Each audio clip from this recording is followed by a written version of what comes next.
chat. Mas ainda na questão da economia, Eduardo, muita gente está perguntando aqui sobre a questão das montadoras. Se você tem alguma informação sobre as montadoras. Há muita notícia, eu soube aqui, antes do conflito começar, que muitas restrições que a Alemanha fazia em relação ao início do conflito, tentando criar um ambiente de distensão, decorriam de grandes investimentos que a Alemanha tem na Rússia e, em especial, sempre ela lembrar do caso da participação da Daimler na Kamaz, que efetivamente é um referencial aí, porque são dois símbolos nacionais, tanto um alemão como outro russo, importantes aí no contexto histórico. Mas tem muita gente aqui perguntando sobre a questão das montadoras. Você tem alguma informação nesse sentido de apropriação, tem gente dizendo aqui que algumas montadoras poderiam ter sido encampadas pelo governo russo. Você tem alguma informação nesse sentido?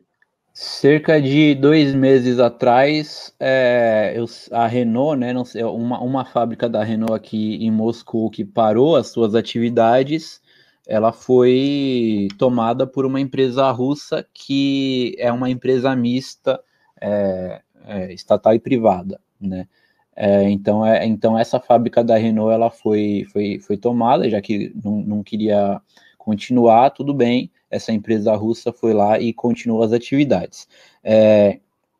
Eu sei também que algumas empresas montadoras europeias, elas estão repensando, né, isso daí e negociando para manter as suas atividades na Rússia, porque seria um prejuízo muito grande para elas próprias, né, saírem da Rússia. O mercado do consumidor russo é de 140 milhões de pessoas, né, então é importante ficar. Então, existe uma pressão, né, toda essa pressão política, mas para os próprios interesses econômicos delas estão tendo essa negociação. O governo russo, com relação a vários setores da economia, ele está levando adiante uma política que vem sendo aplicada principalmente desde 2014, que é tentar ao máximo possível substituir as importações, né?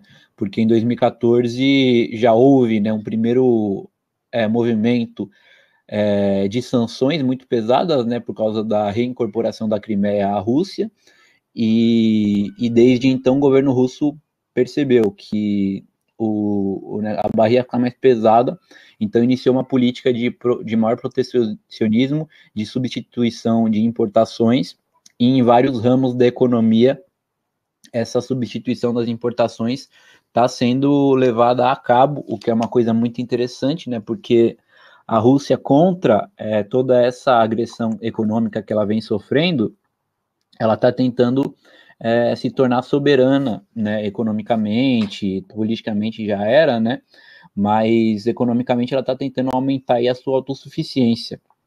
Então, em todos os ramos da economia está tendo isso. Qual a participação da China nesse contexto? Porque a gente sabe que, independente da Rússia ter uma capacidade militar indiscutível, sob o ponto de vista do poder dissuasório, armas nucleares, mísseis balísticos, existe uma certa dependência da questão da matriz tecnológica em alguns setores sensíveis. E qual a participação da China, se você pode falar um pouquinho para a gente, se você tem um pouco de conhecimento a respeito, nessa substituição das matrizes tecnológicas das quais a Rússia eventualmente dependia anteriormente, principalmente da Alemanha? A parceria, né, da Rússia e da China, que vem nos últimos 20 anos, né, eu acho que ela é um dos piores pesadelos para os Estados Unidos, né? Durante toda a Guerra Fria, os Estados Unidos eles trataram de manter a Rússia e a China afastados, só que agora, com o Vladimir Putin, isso daí não é mais possível. O que faz com que esses dois gigantes aí, nos últimos anos, assim, eles tenham acordos de cooperação em tudo quanto é área. E, com certeza, assim, são uma coisa inseparável a Rússia da China. Para a Rússia ser minimamente soberana, ela precisa ser aliada da China e vice-versa, né? E ao mesmo tempo, essa aliança tão forte com a China facilita muito que a Rússia seja soberana. A gente vê, né, por exemplo, questões dos produtos eletrônicos, tem muito coisa chinesa, produto eletrônico assim, de alta qualidade, né? Tem muita coisa chinesa aqui. A loja da Xiaomi, por exemplo, tem tudo tudo quanto é lugar aqui. Eu não entendo muito, né, dessa área, mas o que eu posso falar é isso daí, essa parceria, né, da Rússia com a China, ela tá intrincada em todos os ramos da economia, e uma coisa interessante é que essa parceria com a China, ela acaba levando de bandeja toda uma região, né, toda a região da Eurásia, principalmente da Ásia Central, e do Oriente Médio também. Então você vê muitos produtos da Ásia Central aqui, da Turquia, do Oriente Médio, na Rússia, né? Já que a Europa não quer saber da Rússia, a Rússia também não quer saber da Europa e dos Estados Unidos. Tem os parceiros da Ásia, né? A Rússia, pelo menos até esse momento aqui, não está sentindo falta disso daí, porque ela tem tudo, a Índia, Irã, Turquia, Cazaquistão, China, todos esses produtos estão no mercado russo de fácil acesso.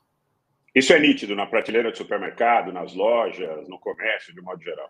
É nítido, é nítido. É impressionante como tem coisa desses países.